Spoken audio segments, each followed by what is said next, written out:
কত বছর বয়সে সন্তানের বিছানা আলাদা করে দিতে হবে? আপনার সন্তানের বয়স কত হলে তাকে আর আপনার বিছানায় নিয়ে ঘুমাতে পারবেন না? সেটা পুরুষ হন আর মহিলা হন, মেয়ে হন বা ছেলে হন, বাচ্চাও ছেলে হোক বা মেয়ে হোক, একটা বয়স সীমা আছে যে সময়ের পরে বাচ্চাকে আর বিছানায় রাখা যাবে না। রাসূলুল্লাহ সাল্লাল্লাহু আলাইহি ওয়াসাল্লাম নিষেধ করে দিয়েছে যে এখন আর সন্তানকে তুমি বিছানায় রাখতে পারবে না। প্রিয় ভাইয়েরা, আমাদের সমাজে অনেক সময় দেখা যায় সন্তান বড় হয়ে গিয়েছে, বয়স হয়ে গিয়েছে 10 বছর, 12 বছর, 15 বছর, খুব বেশি আদর করে তো রাতের বেলা সন্তান ভয় পায় বা কান্না করে বা রাতের বেলা তার কোনো ক্ষতি হয় কিনা এই জন্য সন্তানকে নিয়ে ঘুমায়। নাউযু বিল্লাহি মিন যালিক। বড় ধরনের ক্ষতির ভিতরে পড়ে যাবেন, বিপদে পড়ে যাবেন সন্তানকে নিয়ে যদি আপনি ঘুমান। একটা বয়স পার হয়ে যাওয়ার পরও, বয়স হয়ে যাওয়ার পরও বড় হলে সন্তানকে রাখবেন না।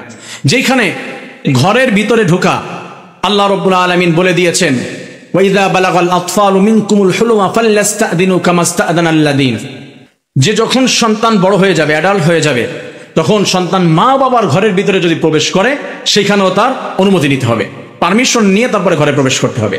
মা বাবার ঘরে প্রবেশের জন্য যদি তার পারমিশন নিতে হয়, তাহলে সেই মা বাবার সাথে কিভাবে সে ঘুমিয়ে থাকে? How is it possible? এটা কিভাবে সম্ভব? এটা তো হতে পারে না। রাসূলুল্লাহ সাল্লাল্লাহু আলাইহি ওয়াসাল্লামকে এক সাহাবী প্রশ্ন করলেন, ইয়া রাসূলুল্লাহ, আমি কি আমার মায়ের ঘরে প্রবেশের জন্য কি অনুমতি নিব? রাসূল বললেন, তুমি কি তোমার মাকে উলঙ্গ দেখতে পছন্দ করবে? বলছে, নাউযুবিল্লাহ রাসূলুল্লাহ, না।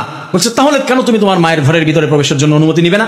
তোমার মা তার পার্সোনাল ঘরের ভিতরে, তার বেডরুমে সে যেভাবে ইচ্ছা সেভাবে থাকতে পারে, সেটা তার পার্সোনাল ব্যাপার। কিন্তু তুমি হঠাৎ করে ঢুকে গেলে তো ক্ষতি হয়ে যাবে, তুমি তাকে দেখে ফেলবে, লজ্জায় ভিতরে পড়ে যাবে। আর রাসূলুল্লাহ সাল্লাল্লাহু আলাইহি ওয়াসাল্লাম আর হাদিসে বলেছেন, আন-নাযিরু ওয়াল মানজুরু কিলাহুমা ফিন্নার, যদি কেউ কারো লজ্জার স্থান দেখে এবং দেখায়, উভয়ই জাহান্নামী। রাতের বেলা আপনি ঘুমাতে গিয়ে আপনার কাপড় উঠে যেতে পারে, আপনার সদর বের হয়ে যেতে পারে, আপনার সন্তান দেখবে, বা বিশেষ মুহূর্তে এক জায়গায় হবেন, আপনার সন্তানকে পাশে রেখেছেন, বড় ধরনের এফেক্ট পড়বে সন্তানের জীবনে, ক্ষতি হয়ে যাবে, সন্তানকে আপনি লাইন আনতে পারবেন না। আল্লাহর রহমত আপনার ঘর থেকে, আপনার পরিবার থেকে দূর হয়ে যাবে। এই ঘরে রহমত বর্ষিত হবে না, এই ঘরের ভিতরে শান্তি থাকবে না, এই ঘরের ভিতরে অশান্তি চলে আসবে, অভাব ঢুকে যাবে। আমাদের সমাজে অনেক জায়গায় দেখা যায় গার্মেন্টস এরিয়া, ছোট্ট একটা রুম নিয়ে স্বামী স্ত্রী থাকে, ওই রুমের ভিতরে আবার সন্তানদেরকে নিয়ে থাকে, ওই রুমের ভিতরে আবার আত্মীয় স্বজনদেরকে নিয়ে থাকে।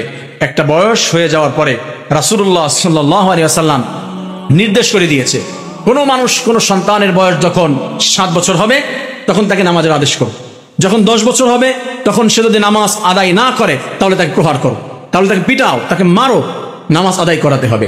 ঠিক সন্তানের বয়স যখন 7 বছর 8 বছর হয়ে যাবে তখন তার বিছানা আলাদা করে দিতে হবে, তাকে আর এক বিছানায় রেখে ঘুমাতে পারবেন না, আপনি আলাদা করে দেন। আর বর্তমান যুগে আমাদের সন্তানেরা আরো বেশি আপডেট বা আপগ্রেড, এক্সপার্ট যেটাই বলেন, যে বিষয়গুলোতে আপনার বিশেষ মুহূর্ত বা অন্যান্য বিষয়ে সন্তানেরা আরো অনেক বেশি বোঝে। এই যে মোবাইলটা আমাদের হাতে আসার পরে সন্তানেরা অনেক কিছু এখন বুঝে। এই সন্তান আপনি কাছে নিয়ে ঘুমাতে পারবেন না। যদি সন্তান আপনার 4 বছর হয়, অনেক কিছু বোঝে, ভালো মন্দ সে যাচাই বাছাই করতে পারে, বুঝে, এই সন্তানকে নিয়ে আপনি ঘুমাতে পারবেন না। প্রিয় ভাইয়েরা, প্রিয় বোনেরা, ভালো মতো খেয়াল রাখবেন, গুরুত্বপূর্ণ বিষয়। আপনি ক্ষতির ভিতরে পড়ে যাবেন, আপনি বুঝবেনও না, সন্তানকে আপনি বড় হয়ে লাইনে আনতে পারবেন না। অতএব সন্তান যখন আপনার একটু অ্যাডাল্ট হয়েছে, আর অ্যাডাল্ট বলতে বিবাহের বয়স নয়, সন্তান যখন বালেগ হয়েছে বা তার থেকেও কম বয়স কিন্তু বোঝে ভালো মন্দ, বিছানা আলাদা করে দেন, আলাদা রুমে তাকে আলাদা বিছানায় ঘুমাতে দেন, এক বিছানায় নিয়ে ঘুমাবেন না, সমস্যায় পড়ে যাবেন। আর যদি আপনি রাসূলের সুন্নাহ অনুযায়ী, হাদিস অনুযায়ী আপনি জীবন পরিচালনা করার চেষ্টা করেন, আপনার ঘরের ভিতরে রহমত, বরকত, ভালোবাসা দিয়ে আল্লাহ তাআলা ভরপুর করে দিবে। প্রিয় ভাইরা, আমরা জানলাম যে কত বছর বয়সে সন্তানের বিছানা আলাদা করে দিতে হবে। আল্লাহ তাআলা আমাদের সবাইকে এই হাদিসের উপরে আমল করার তৌফিক দান করুন। আমিন। আসসালামু আলাইকুম ওয়া রাহমাতুল্লাহ।